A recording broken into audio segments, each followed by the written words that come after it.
Astro Podcast is filmed on Studio Cloud9. Hello, hi. This is Jody Shirami. Welcome to Astro Podcast. This is a weekly astrology report coming from Studio Cloud9. Thank you for joining me.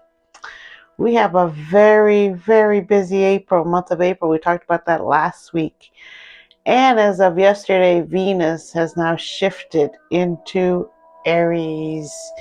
And as it was shifting to Aries, we spoke about this last week, it ran into Neptune, had a little hug and a nice meeting. So now it is in Aries. And we are feeling that energy of Venus in Aries because Venus rules over our desires. What it is we want. What we need is the moon. What we want is Venus. So right now, what we want in Venus in Aries is what we're going after, and we're bold about it because Aries is bold, goes after things, goes and gets what he wants, forgets, gets caught up, gets caught up, and then after a while might get bored. This is the Aries energy of the baby, right? So everything happens in Aries season. Take it with a grain of salt. Aries people are very, very loyal and great people. But just understand that they can just have their attention span here for a minute and go over here for a minute. And it's nothing personal. This is the Aries energy. I have 2 or 3 placements of Aries in my chart. And I realized I've always been kind of hyper. I couldn't even drink coffee until I had kids when I needed the energy to get going with my 3 boys at the time, all 2 years apart. And now, after that, I have another one who's 13 going on 14. And you need a lot of energy. And at my age, it does tend to wear you down in a physical way. That you must learn to meditate and do yoga to release all these little things that are happening as you get older. But being a mom is great, and that's why I started astrology. And this week, with Venus entering Aries on Thursday, yesterday, 4/4, the next big thing that's going to happen is, of course, the eclipse on Monday, the 8th of April. And I see it's like a huge deal in the world right now. People have glasses. My son's school is going to have a little outing for it. Everybody's going to go stare up at the eclipse, what we can see. A lot of times we can't see eclipses, like the one on the 25th of March. We couldn't really see it. It was really more visible in Asia. So let me get going with this week and see what's up. There's a lot of stuff because now we are into these meetups and movements happening with the outer planets, with the personal planets, and the moon is whipping around. Right now, the moon is in Pisces. It entered Pisces early on Friday morning. And Pisces will come in here and calm a little bit of the excess energy that the moon had in Aquarius. Very inquisitive, but very dry. And so now the moon goes into a very intuitive, empathetic Pisces, who also can't ever make up their mind. The downside of a Pisces, kind of like Libra, they vacillate on what it is they want. And so here we go. Let's see what's going on. We are covering April 5th through April 12th, Friday through Friday. Venus, now in Aries, aggressive. We want what we want. Let's go for it. So Venus is very brave here and we'll go for it. And so we're impatient. And don't forget though, Mercury turned retrograde on the 1st, which was only a few days ago. And we are starting to feel the slowdown, the miscommunication, the things we want to say maybe doesn't come out correctly. I have Mercury very prominent in my chart also. I like to think of when Mercury goes retrograde, especially right now, with Mercury being in Aries, going retrograde there, and then Venus now entering Aries, who wants to go and get what she wants or he wants. And Mars and Saturn are getting ready to conjunct. And Mars again is go.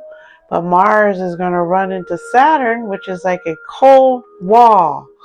The wall. It can be cold. So it's going to chill out Mars.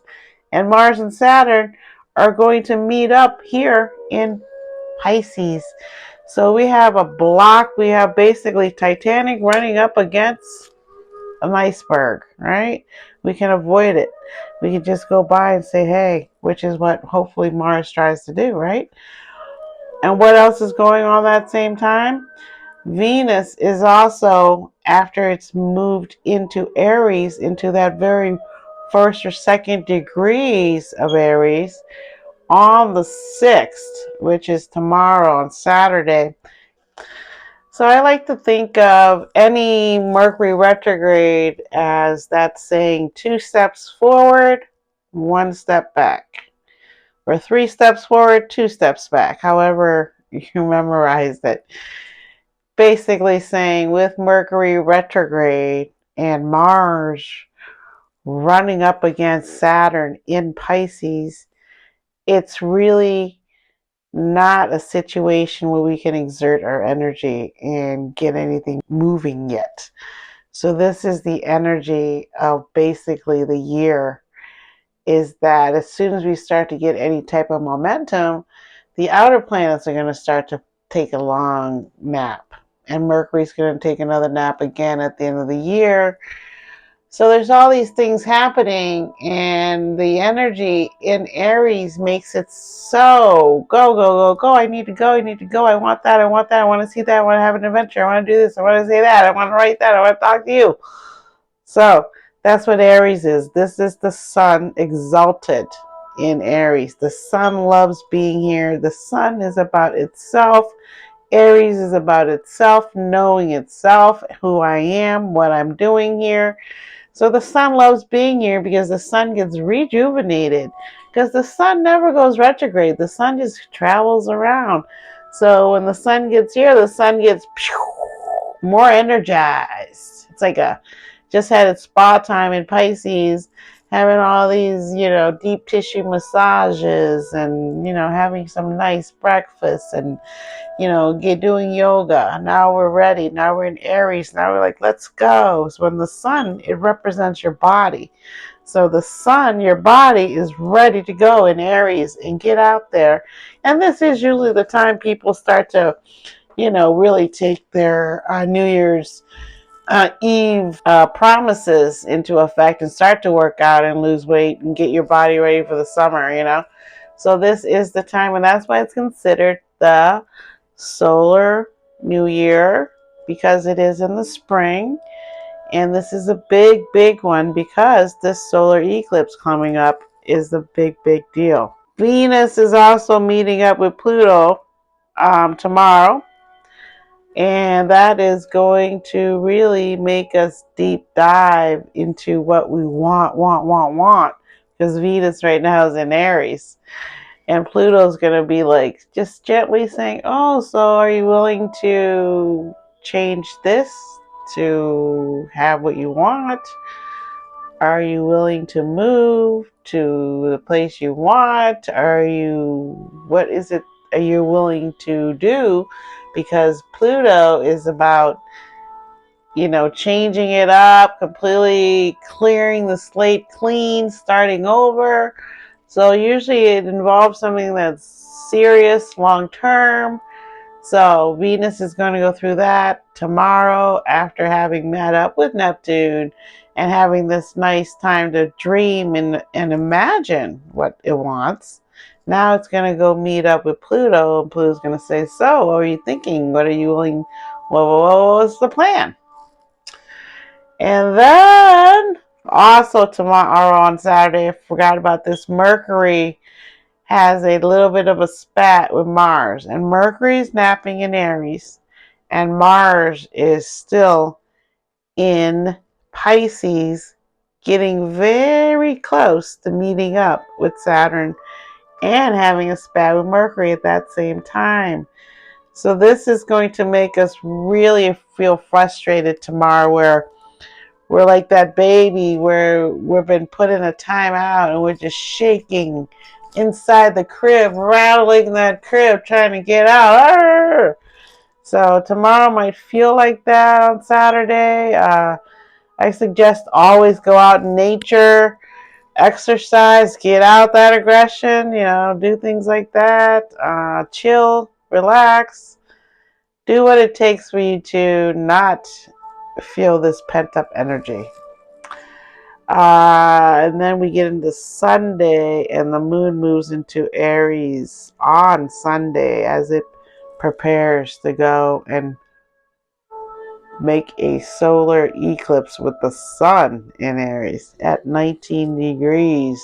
So, what does that mean? Basically, all these days we're talking about today, Saturday, Sunday, or the weekend, you're already feeling this eclipse energy as it starts to tighten up together. I'm going to put up a chart and I'm going to talk through the chart, and you'll see exactly what's going on a little bit better. Well, here is the chart I was speaking about, and this is from cafeastrology.com. So here we go. I am a visual learner, so a lot of times looking at charts and numbers and formulas help me to better understand what's going on in the ether, the cosmic realm where we can't really see what's happening. So that's what spirituality is all about, is having faith. And here the chart shows you why math was invented, why the playing cards were invented, was all to understand the stars and the cosmic realm. And here we go with one of the biggest days of the world coming up on April 8th here on Monday. And you can see here what we are talking about, a lot of astrologers, is how all the planets are clumped in together here in Pisces, Aries, and Taurus. And really, the only thing happening on the other side is the South Node in Libra at 15 degrees. And of course, Pluto into Aquarius at 1 degrees. And he's going to be here for a while until the fall. Then he's going to move back into Capricorn at 29 degrees and hang out there for a couple of months and move back into Aquarius for good. So, the eclipse is happening in Aries at 19 degrees. And if you look at the chart in the house where Aries is, you see three things clustered together at 19 degrees that I highlighted in yellow. And that is the sun, moon, and Chiron, which looks like a key. On here, it's like a green key. It's a comet. This is called the Chiron solar eclipse. So we're not going to hang out and look at the chart too much. I really wanted you to have the visual of what we're talking about, most of the astrologers right now. Some astrologers go really deep into these charts. But right now I'm just going to show you the surface things that we can see. The eclipse involving Chiron right at the exact same degree. They're all exactly perfect at 19 degrees and 24 minutes. So what does it mean? It means that Chiron is truly involved with this eclipse, the only solar eclipse in Aries this year. And Aries is about the self, about learning who you are, understanding yourself, and loving every part of yourself. Just like everything, there's two sides to everything, and people have two sides. Learn to love every part of yourself and understand you're here to pursue those wishes and dreams that is in your wounded psyche in the back deep depths of where you dare not look sometimes. Chiron is here to help you heal that and see that you are just a human and that you are here in this vessel of your body as a light force to come and see and evolve and to continue to grow yourself, because that is what life is about, is learning and growing. Life may seem short. Your body does not hang out that long. We're learning how to keep the body alive longer, but our soul, our spirit lives on forever. Now, some people don't want that thought. They don't want the thought of reincarnation, but here it is. The planets are saying to us, you have a chance right now to dig deep in this lifetime, in this life form that you are in, to heal this soul so this soul can go on and want to explore more things in the universe instead of giving up and saying, oh man, nothing ever changes. Things always stay the same. Yes, they do stay the same for a long, long time, but they do eventually change. And this is the point in time where it is the beginning of that change. And it is visible by the fact that Pluto is in Aquarius at 1 degrees. It will be here for 20 years, changing a generation. This is called generational shifts. So that is what the war is going on in the world, is the generational shift, always occurring at these points in time. We are on a 24,000 year sun progression where the sun changes. The sun used to have a different North Star, it calls, is different than the one it used to be, and that can get into really deep, another part of astrology. If you also notice, the north node is at 15 degrees of Aries, and the south node is at 15 degrees of Libra. And 15 degrees means that the sun, the moon, and Chiron has passed through the north node and reshifted itself to think in certain ways. And now they're coming to meet up together while Mercury is also here asleep, and it's edging back towards the sun. It's now at 24 degrees. With Mercury here also asleep at 24 degrees and 48 minutes, we can see it's starting to edge back towards a meetup with the moon, the sun, and Chiron, because it's going to go all the way back to 15 degrees or 17 degrees right near the north node to revisit again what they talked about last month. Everything right now with Mercury asleep is really adding to us looking at our wounds with Chiron's help and the sun shining on it and the moon absorbing what we need to change within so that our physical body, the sun in Aries, can also heal and deal with things that are hard and difficult. Now, for a lot of people, some will survive this in such a way that they are renewed, reinvigorated. For others, it will be the other extreme. Just like any coin, just like a human, there's good and there's bad. So understand that the bad actors are going to suffer if they're not understanding the ascension available right now in terms of understanding and empathy, especially for yourself. Especially for yourself.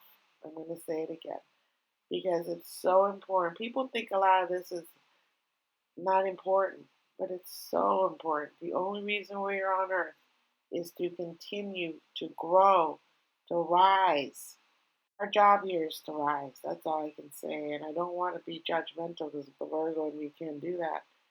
I want to be uplifting, which I want to use my Pisces moon for that.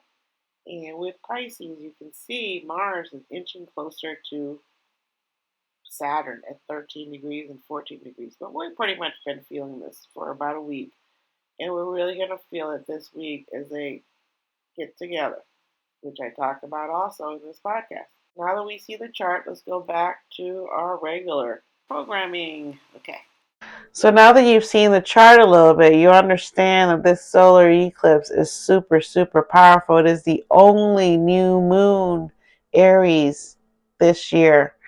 And this solar eclipse is also being accompanied by six.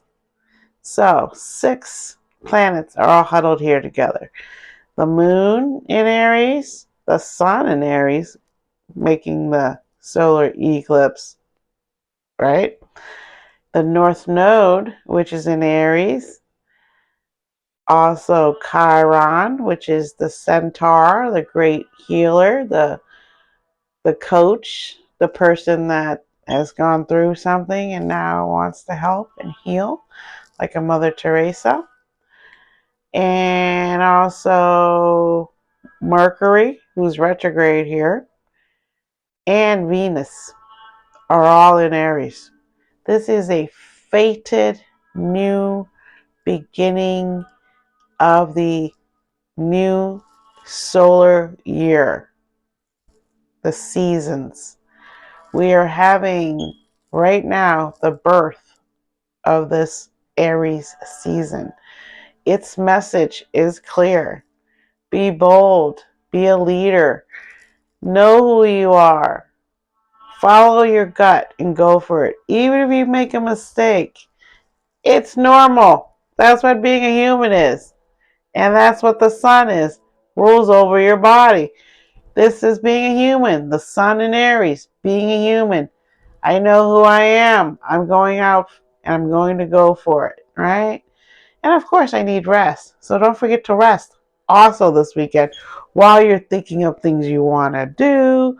That's why the internet is such a great invention.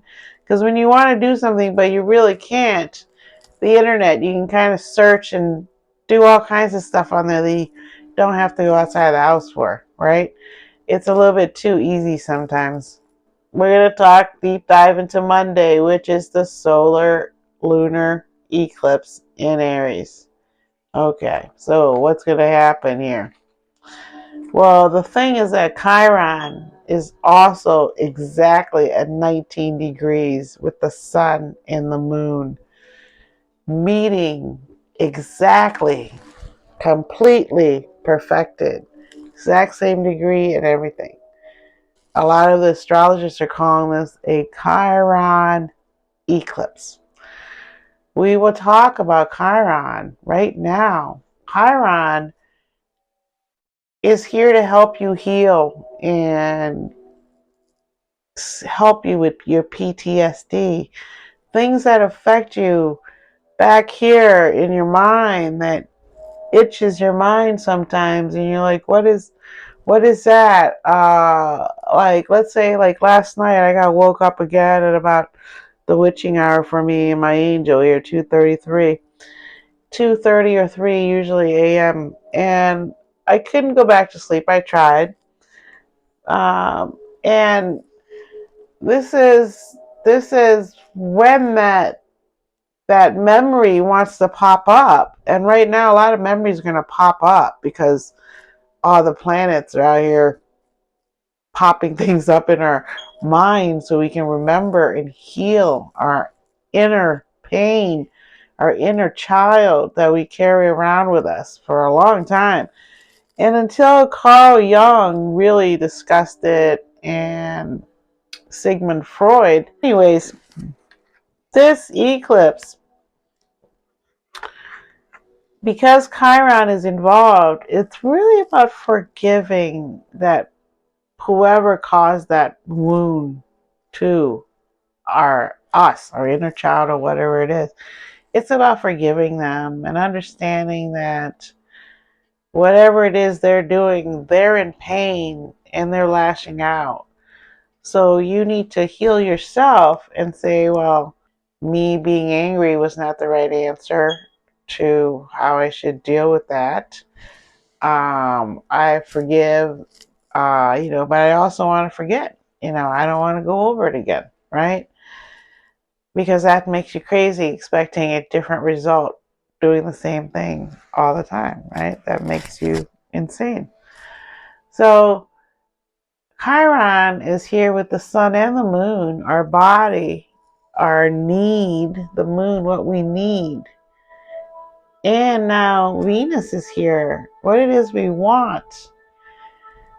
So we have to really take this opportunity to really forgive and release things that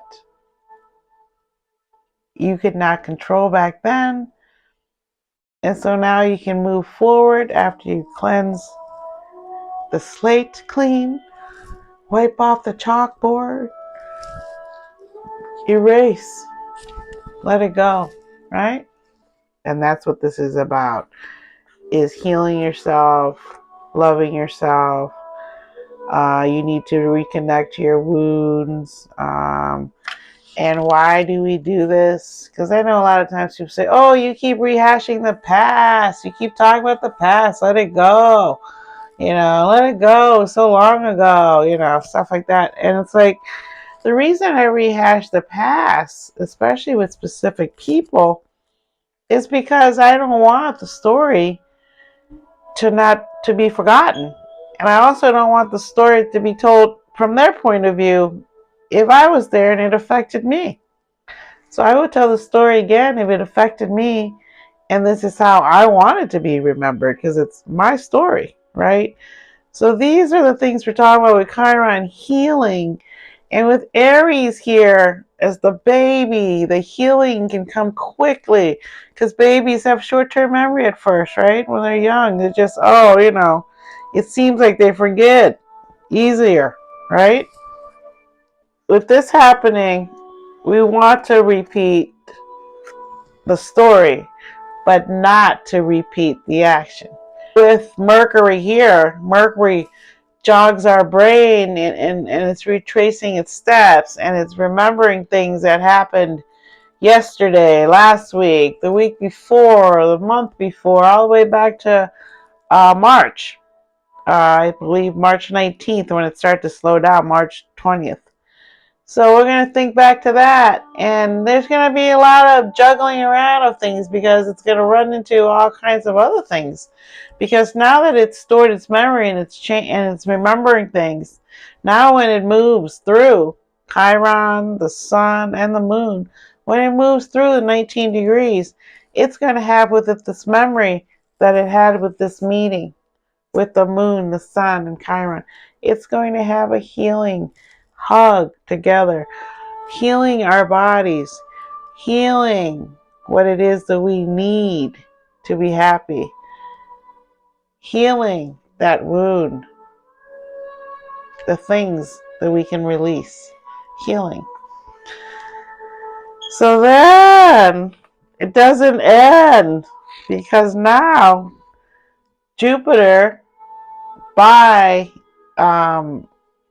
Tuesday, Jupiter on the 8th and then the 9th is close enough to Uranus in Taurus for us to start to really feel this uneasy energy. What's going to happen? We know something's going to happen, but what is it? And it's kind of like when you're playing, watching a game or playing a sport that you like. You know, you're out there, you're dribbling around, you want to score, and you see it in your head how you're going to get it, and you shoot up and you miss, right? But then do you give up? No, you got to go back and try again, try again. So that's what this Jupiter running up with Uranus meeting up exactly. It's called perfected, according to Rick Levine astrology. It's called a perfect match. It is going to expand the quantum world, according to Rick Levine, meaning Uranus rules over all those things we don't understand that surprises us, like a lightning bolt hitting a kite and shocking you down here, and then taking that lightning bolt and now having it strike a light bulb, and the light bulb lights up, and all of a sudden, oh my God, that's Uranus, the lightning bolt. Lightning bolt. And the lightning bolt, as we know after that story, you want the lightning bolt. You want that electricity, but not literally to hurt you, right? It's more figuratively saying that this Jupiter, which expands everything it touches, is going to give us a lot of jolting surprises. And hopefully they're good surprises, but because it is in Taurus, we've already seen an earthquake in Taiwan. God bless everyone. God bless everyone out there that is hurting. God bless everyone out there that just needs love and compassion and empathy, okay? God bless us. And really, Mother Nature, with the Pisces moon this weekend, we're already seeing so much water and flooding and snow. And that is probably going to continue as Neptune is still in Pisces and Mars is also getting ready to meet up with Pisces. So as Jupiter and Uranus are getting ready to meet up in Taurus, the other thing that's big is Mars is getting ready to meet up with Saturn in Pisces because Mars just entered Pisces last week. So now Mars is getting closer to Saturn. And again, like we spoke about earlier, it's going to perfect on the 10th of April. And when that happens, we are really going to feel that running into maybe the patio door because we're not paying attention, even though we know it's there and we know it's coming. So Mars plus Saturn, It's going to be a shock because you're going to want things to go, but you're going to forget that Mercury is taking a nap. And also Taurus, the moon moves into Taurus on the 10th and is getting ready to go meet up with Jupiter and then Uranus on the 11th. All this is in play starting April 10th when these planets all meet up and the moon's there. And the moon are the things we need. So when the moon meets up with Jupiter, what does the moon need more of? Love. That's what I'm going to think. Now, what is the moon in Taurus going to need when it meets up with Uranus? Hopefully not another earthquake. Hopefully nothing that is traumatic to do with the earth. Hopefully it means that finally food can get into Gaza. As we head into Friday the 12th, we'll still be feeling that Taurus moon. And the big deal also is that Mercury on the 11th, who is taking a nap moving backwards, is going to go behind the sun. It's called an inferior conjunction because the Mercury is going behind the sun, so it's inferior. And it's also, I believe, called a Cassimi. When Mercury goes back behind the sun, it also becomes anew, it sheds its skin and becomes anew while it's back there behind the sun. So, as you know, Mercury will be tracing its steps again and meeting up with the sun again after it's gone through its Cassimi and still going backwards. And Mars is going to be scoring Pluto on the 12th, Friday, when I come back and talk to you.